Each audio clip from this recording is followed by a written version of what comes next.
90 degrees. So ano yung gagawin natin is, this is 40 and this is 350.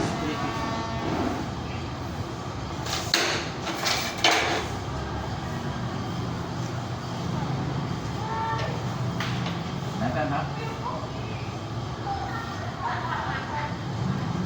So ito yung 40, ito yung 350. Now, okay. Again, ito yung usapan natin is 50.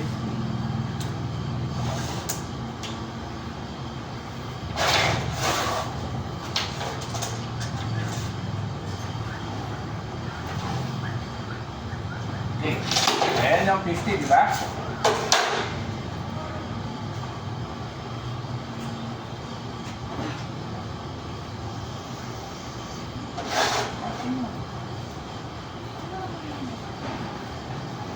Yan. So, kunwari, ito yung plano natin. So, yan yung sukat natin dapat. So, tingin na. Okay. So, ito na yung baba ng board. So, yan yung gagawin natin, ano? So, dito natin yan. Curve. Ganyan. Ganyan. Pero hindi na natin ito gagawin. Okay. Kasi hindi ko na ito dyan ito. Isipin nyo lang kung paano yung gagawin. Kung ano yung ginawa ko dito, parehas lang yan. Alam na maulitin ko pa, ano? Okay, try natin. So, first, our target is to offset. Sino yung naka-offset sa'yo? Offset ka na, tapos na. Lahat na kayo? Lahat na? Ha? Sino gusto umulit? Sige. Sige, ulitin natin. Try nyo, mag-offset ulit. Sarap. Si Vincent ulit. Hindi ko si Vincent. Ipapadala ko sa mama niya.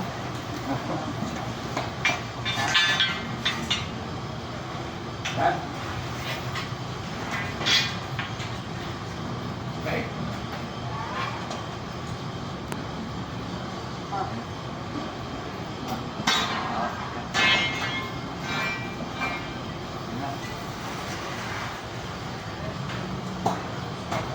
Yan.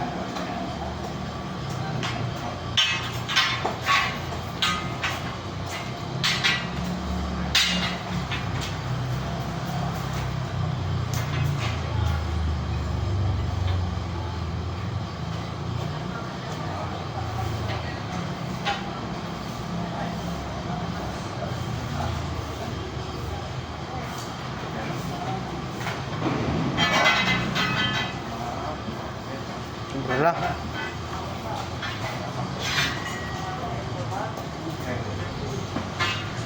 Yun. Done.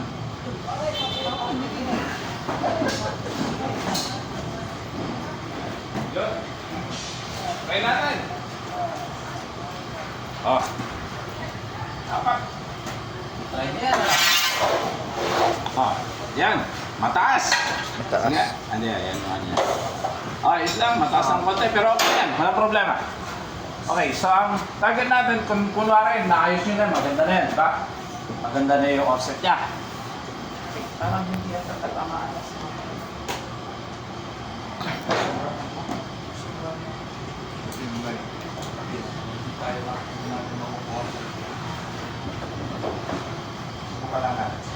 Okay, ngayon.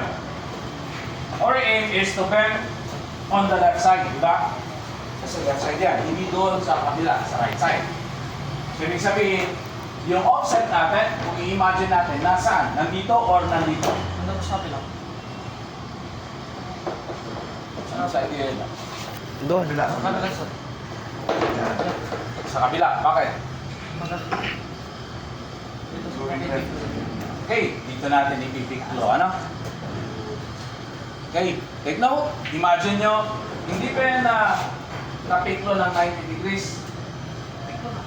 naisip nyo na kung saan pupunta yan. Kasi pag dito natin nilagay yan at kinan nyo yan, saan natin na? Sa kabila. Okay? So ang target natin is